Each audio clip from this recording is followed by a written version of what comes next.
Lors de son discours à la 78e Assemblée générale de l'ONU, le ministre du gouvernement de transition a vivement critiqué les actions des puissances occidentales, en particulier la France. Il a établi un parallèle choquant entre la situation de l'Ukraine, bénéficiant d'un soutien massif dans son conflit avec la Russie, et celle du Burkina Faso, en proie à des groupes armés et terroristes. Selon le ministre, l'armement crucial pour la sécurité du Burkina Faso serait délibérément bloqué par les partenaires internationaux.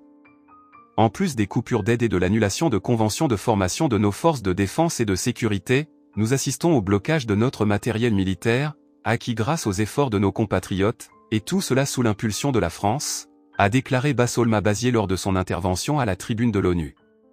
Une déclaration choc qui fait trembler les coulisses diplomatiques et soulève des questions sur les relations internationales et l'ingérence étrangère. Découvrez tous les détails de ce discours explosif dans cette vidéo. Excellences, Monsieur le Président de la 78e session de l'Assemblée générale des Nations unies, Excellences, Monsieur le Secrétaire général de l'Organisation des Nations unies, distinguées personnalités, au nom de son Excellence le capitaine Ibrahim Traoré, président de la transition, chef de l'État, recevez les salutations fraternelles du peuple et du gouvernement du Burkina Faso.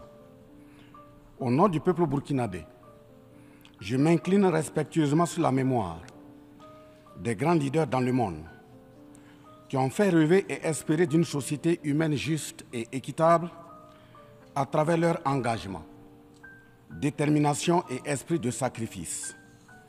Je cite notamment Fidel Castro de Cuba, Patrice Émeric Lumumba du Congo, Modibo Keïta du Mali, Ruben Unyobé et Félix Moumié du Cameroun, Sylvanus Olympio du Togo, Che Guevara de l'Argentine, Martin Luther King et Malcolm X des États-Unis d'Amérique, Nelson Mandela de l'Afrique du Sud, Jomo Kenyatta du Kenya, Amilcar Cabral de la Guinée-Bissau et des îles Cap-Vert, Marianne Ngouabi du Congo-Brazzaville, le capitaine Noël Isidore Thomas Sankara du Burkina Faso, etc.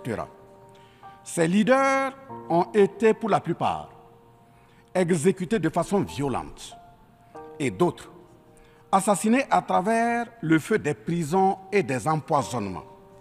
Leur seul crime a été pour chacun d'eux l'incarnation des rêves, des ambitions, de l'espoir des peuples meurtris, violés, violentés et pillés. Monsieur le Président, ma présence à cette tribune honorable des Nations Unies, au nom du Burkina Faso, pays des hommes intègres, n'est pas pour ériger des murs de lamentation. Je ne suis non plus pas là pour vous livrer un discours de convenance, mais j'ai été plutôt mandaté en sacrifice pour vous dire que le mensonge d'État, l'hypocrisie diplomatique, la boulimie du pouvoir, la recherche effrénée du gain, l'esprit démoniaque de domination et d'exploitation de l'homme par l'homme sont les vraies plaies qui gangrènent notre vivre ensemble et font courir toute la société à sa perte, y compris donc notre organisation, l'ONU. Son Excellence, M. Antonio Guterres, secrétaire général de l'Organisation des Nations Unies. Son Excellence, M. Joe Biden, président des États-Unis. Son Excellence, M. Denis Francis, représentant permanent de la Trinité et Tobago auprès des Nations Unies. Élu président de la 78e session de l'Assemblée générale. Son Excellence, M. Luis Inácio Lula da Silva, président de la République fédérative du Brésil. Permettez-moi de reprendre ici des parties de vos propos, discours respectifs prononcés à cette même tribune, à l'ouverture de cette 78e session. Primo, je cite, « Nous sommes dans un monde sans dessus-dessous. Des cadavres jonchent les plages où des milliardaires se prélassent. » Pour la deuxième personnalité, je cite, « Nous sommes à la croisée des chemins. Nous avons une cause commune, à savoir léguer à nos enfants un monde avec un bon climat social. » Fin de citation. Pour la troisième personnalité, je cite, « Malgré les difficultés, nous pouvons nous en sortir. Ce ne sont pas les capacités qui manquent, mais la volonté politique. Sinon, nous pouvons apporter le progrès et la paix pour tous. Fin de citation. Pour la quatrième personnalité, je cite, « Il y a dissonance entre les discours et les pratiques, les faits. Le Conseil de sécurité de l'ONU est paralysé. L'ONU doit assumer ses fonctions d'un monde solidaire et équitable, conformément aux principes édictés dans la Charte. Cela suppose qu'on ait le courage de lutter contre les inégalités. » Fin de citation. La quintessence des expressions de ces quatre autres personnalités signifie clairement que les inégalités dans le monde sont voulues, sinon qu'avec un minimum de courage et de volonté politique, nous pouvons, à défaut de les éradiquer, les amenuiser à leur congrue expression. En effet, chaque année, les discours pleuvent au même titre que les promesses et engagements. Les preuves de la dissonance entre les discours et les faits sur ces questions de principes contenus dans la Charte de l'ONU, dont la justice, l'égalité, la dignité, l'intégrité, le droit à l'autodétermination, la souveraineté des États, l'inviolabilité du territoire et le respect du droit international sont ce qui se passe en Libye, dans le Sahel précisément sur le Niger et sur la crise entre la Russie et l'Ukraine. D'abord, en Libye, suite à cette catastrophe diluvienne, des milliers de voix ont été fauchées, des milliers de vies donc ont été fauchées, pour badigeonner nos consciences de tranquillité transparente. Chaque nation se précipite pour présenter sa compassion, sa solidarité. C'est certes pour donner l'impression que nous vivons en société et que nous défendons des valeurs. L'honnêteté intellectuelle le recommande et l'histoire des consciences nous reflète que nous devons présenter nos sincères excuses au peuple libyen pour avoir été, collectivement et individuellement, par passivité condamnable ou par complicité active et inacceptable, aux côtés des bourreaux qui ont été la première catastrophe anthropique en Libye. C'est cette catastrophe qui a mis la Libye à genoux en la saccageant et tuant son guide avant que les eaux de déluge ne viennent l'endeuiller davantage. Et malheureusement, à la tête de cette catastrophe humaine était l'ONU sous la résolution 1970 et le silence coupable, voire la complicité de la CEDEAO et de l'Union africaine. Cette macabre intervention, avec la France de Nicolas Sarkozy en tête, a liquidé le guide libyen, le colonel Muammar Kadhafi, le 20 octobre 2011. Si les condoléances au peuple libyen avaient un minimum de bon sens et sans hypocrisie, cette diplomatie macabre n'aurait jamais lieu autour du cas du Niger pour y créer une Libye bis. Ensuite, pour preuve que les relations internationales sont teintées d'une haute hypocrisie diplomatique, dénudées de conscience, de morale, de dignité, d'intégrité, de justice, donc de paix, ce sont encore les mêmes gesticulations dans un aliment scandaleusement mortifère qui s'agitent comme des fauves autour de leur proie blessée pour la dévorer. Aujourd'hui, nous avons fait le constat malheureux que contrairement au discours de profession de bonne foi prononcé à cette tribune de l'ONU, invitant au respect de la Charte de l'ONU et du droit international, les dirigeants représentant le peuple frère du Niger ont été pratiquement interdits d'accès au siège des Nations Unies. Le Burkina Faso condamne fermement cette manœuvre sordide qui relève de pratiques moyenâgeuses. Cela ne peut évidemment se faire que par des esprits en perte de valeurs essentielles pour toute vie harmonieuse en société. De ce fait, nous renchérissons pour dire que l'ONU ne doit en aucun cas être un instrument dans les mains d'un quelconque pays. Les leaders panafricanistes qui se sont battus pour l'unité africaine, nos grands-parents qui sont tombés dignement sous les balles assassines des colons, les dignes fils africains qui se sont sacrifiés pour l'honneur sur le continent et qui ont lutté férocement contre la traite négrière et le néocolonialisme, ont eu leur sommeil de guerriers perturbé pour avoir entendu qu'une poignée d'enfants égarés de l'Afrique tiennent le Niger, telle une boule de coton, à l'envahisseur afin qu'il y mette le feu. Oui, cher continent africain, une poignée de tes enfants a décidé de t'humilier et de te vilipender à travers le mensonge éhonté d'État, en commençant par le Niger. Par conséquent, je lance un appel vibrant et solennel au peuple sénégalais, béninois, nigérian, Ghanéens, Tchadiens, Ivoiriens, Comoriens, Bissau-Guinéens et tous les peuples d'Afrique à se mobiliser davantage dans la fraternité et la solidarité africaine afin d'éviter que les impérialistes mettent le feu au Niger, comme le cas de la Libye.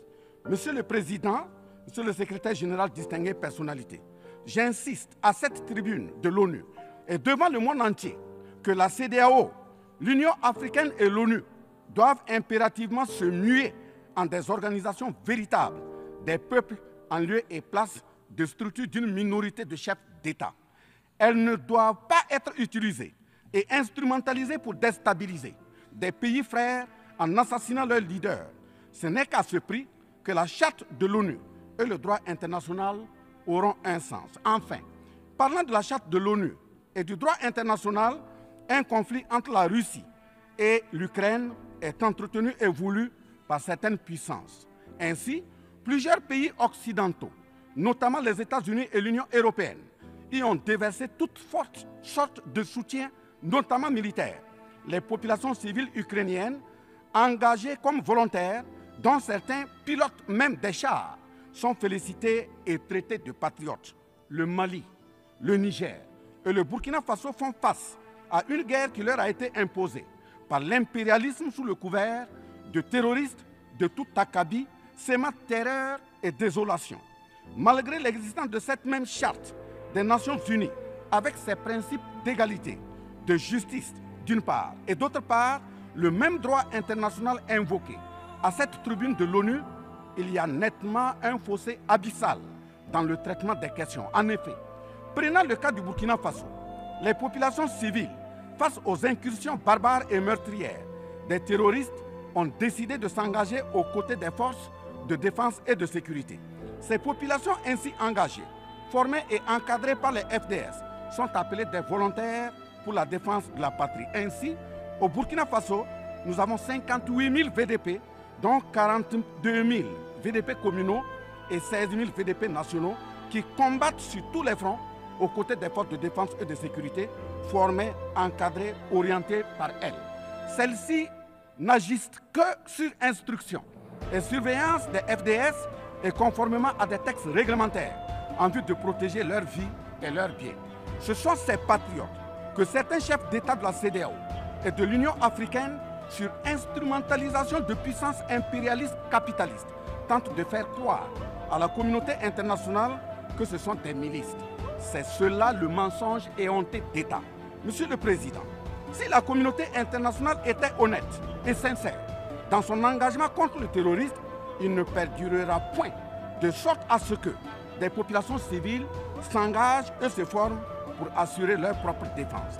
Parlant d'un manque de franchise de cette communauté internationale, voici les exemples. Premièrement, lorsque le Mali, le Burkina Faso, le Niger et d'autres pays se sont organisés sur leurs frontières communes en mutualisant leurs forces pour faire face au terrorisme, la France est venue de nulle part imposer son instrument qu'est le G5 Sahel.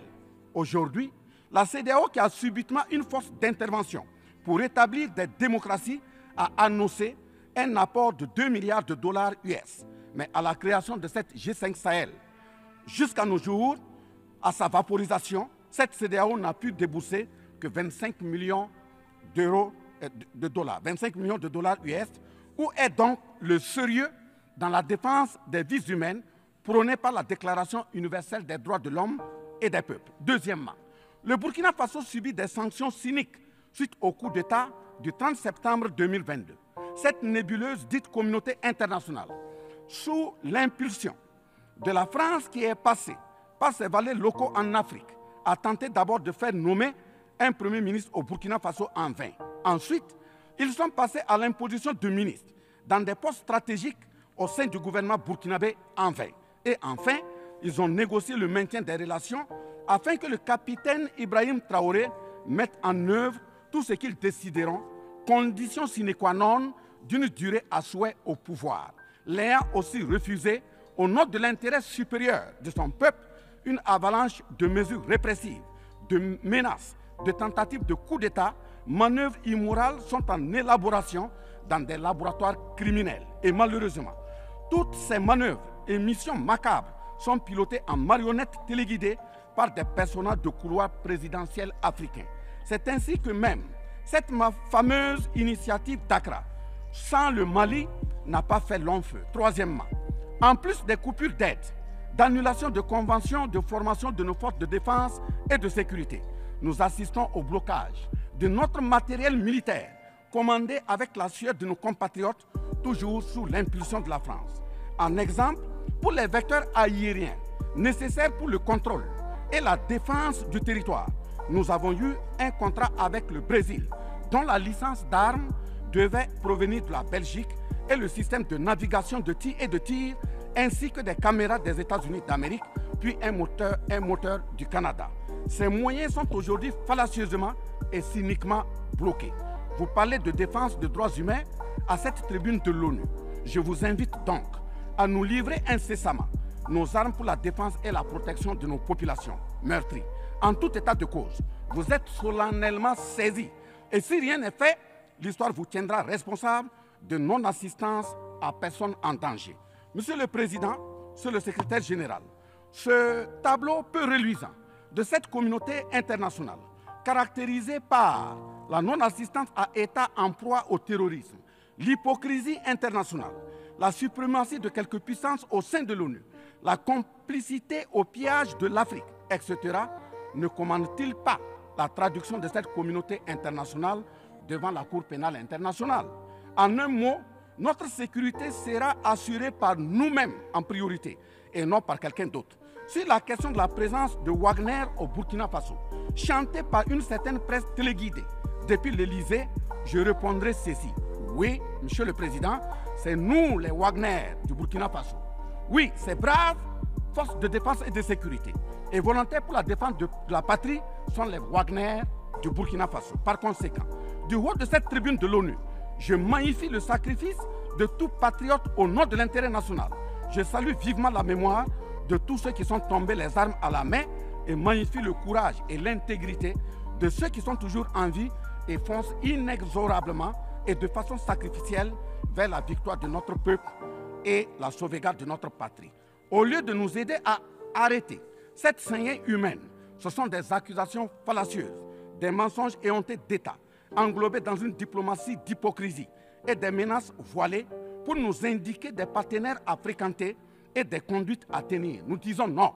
Au nom de la même charte des Nations Unies et du droit international que vous évoquez tous et toutes ici à cette tribune, les peuples africains en général et sahéliens en particulier sont résolument engagés à assumer absolument et pleinement leur émancipation totale pour un progrès social véritable. Ainsi, le Burkina Faso liera de façon souveraine ses partenariats avec qui il veut et achètera ses moyens de défense avec qui il veut. Qu'un pays s'appelle Russie, Iran, Turquie, Azerbaïdjan, Cuba, Nicaragua, Corée du Nord, le Burkina Faso y achètera et y vendra librement ses produits sans intermédiaire, encore moins une autorisation de qui que ce soit. Et cela advienne que pourra. Monsieur le Président, Monsieur le Secrétaire général, parlant toujours d'hypocrisie et de mensonges d'État, dans cette question de lutte contre le terrorisme, en général et dans le Sahel en particulier, voici d'autres faits que vous n'ignorez certainement pas et j'en suis certain. Primo, dans le Sahel, nous avons près d'une dizaine de milliers de soldats d'armées étrangères, composés en majorité de soldats français, mais également des soldats américains, allemands, italiens, etc., avec des armes, des matériels volants et de surveillance des plus sophistiqués au monde. Et malgré tout, personne ne voit des colonnes de centaines de terroristes se déplacer pour aller servir la désolation et la mort, souvent avec des armes inimaginables. Au Mali, au Niger et au Burkina Faso, il n'y a ni usine de fabrique d'armes, ni de munitions. Qui recrute donc ces terroristes? Qui les entraîne? Qui les dote en permanence? Qui les nourrit et avec quels moyens? Croyez-vous à cette philanthropie au nom de laquelle des Occidentaux vont envoyer leurs militaires au Sahel mourir pour des beaux yeux des Sahéliens? Si oui, qu'est-ce qui justifie les énervements et autres gesticulations puériles et diplomatiques dès qu'on dit à la France de déguerpir militairement? La vraie raison ce sont les ressources du sous-sol au Sahel. En effet, l'Assemblée nationale française a voté la loi numéro 057-7-27 du 10 janvier 1957, parue dans le journal officiel de la République française du 12 janvier 1957, portant création de l'Organisation commune des régions sahariennes, OCRS, qui regroupe des parties du Mali, du Burkina Faso, du Niger, de la Mauritanie, de l'Algérie, etc. Cette zone n'a jusque-là pas d'égal dans le monde en termes de richesse de sous-sol. À titre d'exemple, la nappe phréatique la plus importante va de la Mauritanie à la Somalie, en passant par le Mali, l'Algérie, la Libye, le Niger, etc. Le journal Le Monde du 23 juillet 1957 avançait le chiffre de 6 à 7 millions de tonnes de pétrole comme production potentielle annuelle du Sahara. En plus de ces ressources naturelles, nous avons l'uranium, l'or, le cobalt, le zinc, le diamant, le lithium, le cuivre, etc. Si vous, les Occidentaux, vous aimez tant les Sahéliens pour y amener vos militaires, mourir au nom de la démocratie, de la liberté, des droits humains et de la paix, pourquoi tout le continent africain, qui compte 1,3 milliard d'habitants, dont le deuxième continent le plus peuplé, avec 30 415 873 km² et 54 États, n'a aucun siège permanent au sein du Conseil de sécurité avec un droit de veto? N'est-ce pas là, au-delà d'un crime d'État, un crime onusien? Donc, halte aux mentions diplomatiques grossiers consistant à dire que ces puissances impérialistes viennent au Sahel pour défendre la démocratie et des droits humains. Parlant de droits humains, je vous rappelle que la première charte au monde sur cette question de droits humains de l'homme est bien celle de Kouroukan Fougan de 1236 au Mandé actuel Mali. De ce fait que les moralisateurs expansionnistes gardent leur rhétorique de respect des droits humains à géométrie variable pour leurs terroristes qu'ils encadrent. Secondo, l'Afrique n'aime pas comparer les morts. C'est un manque d'éducation que de le faire. Par conséquent, je m'incline respectueusement sur la mémoire de toutes les nationalités ayant perdu la vie en Afrique en général et au Sahel en particulier. Ainsi, sur les sorties hasardeuses, condescendantes et malheureuses du président de la République française Emmanuel Macron et qui frise souvent le ridicule tout en se glorifiant d'une hypothétique condescendance sur les peuples africains, je m'impose le devoir de lui faire un petit cours d'histoire sur sa propre histoire. Voilà pourquoi les salles de classe sont faites pour que les enfants apprennent les cours et grandissent bien, que de s'adonner à autre chose, au risque de se perdre à jamais. Mais pour commencer, je précise qu'aucun peuple africain ne s'est opposé au peuple français. Il n'y a pas donc de sentiment anti-français en Afrique. Il n'y en aura jamais du fait de notre légendaire hospitalité et amour du prochain. Il n'y a que les peuples africains refusent la condescendance, l'arrogance, l'insolence, la suffisance, le paternalisme, le pillage de ses ressources et le crime organisé. En effet, pour votre mémoire, Monsieur Emmanuel Macron, d'abord, je rappelle l'appel à travers la BBC en Angleterre le 14 juin 1940, lancé par votre propre grand-père, le général de Gaulle, à l'endroit de l'Afrique pour venir sauver la France des griffes des nazis. Comme rappel, nous avons 17 000 Maliens morts pendant les 2 guerres mondiales, d'une dette de sang que la France semble avoir occultée. S'ils le veulent, qu'ils aillent dans le livre, confère livre de Bakary Kamia, professeur agrégé de l'université Sorbonne. J'ajoute dans ce même document, à la page 344, au tableau 21, les vétérans soudanais des 2 guerres. Il en résume un total du Burkina Faso, du Mali et du Niger à 82 208 combattants qui sont tombés. Et au niveau de l'Afrique occidentale française, il y a eu 154 519 combattants mobilisés, qu'ils se confèrent donc aux sources Henri Léger, rapport de fin de mission en AOF Dakar, le 13 juin 1950, archives du Sénégal, code 4 D 68, entre parenthèses 89, voire annexe 5. Ensuite, le 17 novembre 1986, François Mitterrand, président français d'alors, en réponse au capitaine Thomas Sankara, disait ceci, je cite, « L'Afrique a été pillée j'ai parlé de matières premières. J'aurais dû parler des hommes. Pendant des siècles, on vous a exploité humainement. On a volé vos hommes, vos femmes, vos enfants. On s'est servi de vous. Je comprends votre refus, votre révolte, et j'approuve votre combat. Vous avez raison de refuser d'être un continent sacrifié. Le moment est venu où vous devez vous-même développer vos économies à partir de ces biens et de ces hommes. Et le devoir de ces pays qui ont profité abusivement du travail africain, c'est de restituer à l'Afrique une part de ce qui a été pris au travers des siècles derniers. Fin de citation. Effectivement, l'Afrique a toujours été vachement pillée, mais elle reste riche en hommes, en valeur et en richesse minière. Pour preuve, parlant de ses ressources minières, l'Afrique, c'est 30% des ressources minérales mondiales, 40% des réserves d'or, 33% des réserves de diamants, 80% des réserves de coltan, 60% des réserves de cobalt, 55% des réserves en uranium, etc. C'est pour la défense ferme de cette Afrique que la jeunesse africaine est plus que jamais debout. Monsieur Macron, avez-vous encore besoin d'un peu d'histoire pour vous remémorer?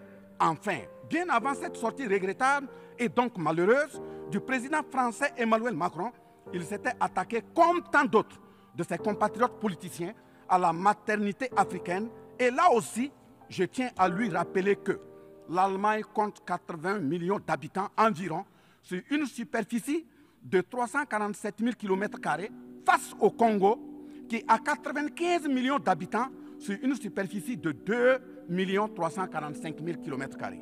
Deuxièmement, la Belgique compte 11 millions d'habitants sur une superficie de 30 000 km² face au Gabon qui a 2,5 millions d'habitants sur une superficie de 267 000 km². Troisièmement, la France compte 68 millions d'habitants sur 672 329 km² face à la Namibie qui compte 2,5 millions d'habitants sur une superficie de 825 000 km².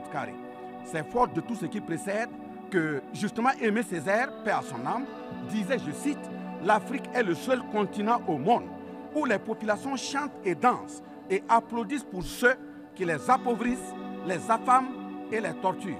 Le malheur de l'Afrique, c'est d'avoir rencontré la France. » Fin de citation. Certes que l'Occident a violenté, volé et violé l'Afrique. Quelle est notre part de responsabilité en tant que dirigeants africains? N'est-ce pas nous, dirigeants africains, qui prêtons le flanc pour qu'on nous piétine? En effet, nous avons abandonné notre identité pour ne rien être. Nos noms ont disparu pour faire place à d'autres noms importés et qui ne collent pas à nos réalités. Il nous faut reconquérir notre culture. Nous avons singé en copiant l'Occident, en monogamie. Voilà qu'aujourd'hui, on veut nous faire croire que des contre-valeurs, des attitudes contre la nature relèvent du ressort de la liberté. Il ne sera pas question d'homosexualité en Afrique. Je le répète, il ne sera pas question d'homosexualité chez nous. Monsieur le Président, ce qui vient d'être décrit sont les étiquettes profondément malheureuses d'une ONU aujourd'hui résumée qu'à sa portion de forme car 1,2 milliard de personnes sont plongées dans la misère. 2 000 milliards de dollars US dans l'armement. 20 fois le budget de l'ONU dans le nucléaire. Sur les questions de développement, l'Afrique reçoit du FMI et de la Banque mondiale 34 milliards de dollars contre 160 milliards de dollars pour l'Occident. La paralysie du Conseil de sécurité de l'ONU, la paralysie de l'Organisation mondiale du commerce, la montée des tensions suite au repositionnement géostratégique. L'Organisation mondiale du commerce également encore bloquée. Le Fonds monétaire international FMI et la Banque mondiale qui fonctionnent en véritable usurier. L'Organisation mondiale de la santé qui est de plus en plus dominée par les firmes pharmaceutiques de rente, donnant ainsi une priorité commerciale que sociale aux vaccins tels que le vaccin contre la Covid-19. L'ONU qui devient de plus en plus l'ombre d'elle-même de par les tentatives de sa prise en otage par un conglomérat de puissances internationales impérialistes, brouillant ainsi la clarté et le sérieux dans ses prises de position, etc. Par conséquent, les peuples africains en général, et sahéliens en particulier, se battront vigoureusement pour que la CEDEAO, l'Union africaine et l'ONU soient des institutions au service véritablement des peuples du monde pour leur profonde émancipation et le progrès social véritable. Parce que ce sont les manquements de ces organisations, leur manque de sincérité, leurs décisions clientélistes et à géométrie variable, la couverture des tripatouillages constitutionnels avec leur lot de crimes, la promotion de la mauvaise gouvernance, le pillage, la désorganisation sociale et la corruption qui conduisent immanquablement au coup d'État, qui ne sont donc que des conséquences. Traitons donc les causes et les conséquences disparaîtront d'elles-mêmes. Mais si nous continuons avec ce jeu de l'Autriche, à la diplomatie d'hypocrisie, aux mensonges éhontés d'État, aux crimes organisés, au tripatouillage constitutionnel et à la fabrication de l'armée à la tête de nos États africains, même l'ONU risque de ne pas échapper à un coup d'État. À bon entendeur, salut. Nous espérons que cette vidéo vous a donné un aperçu des points clés du discours d'Abdoulaye Diop à l'ONU. N'hésitez pas à partager vos commentaires et à vous abonner pour plus de contenus informatifs.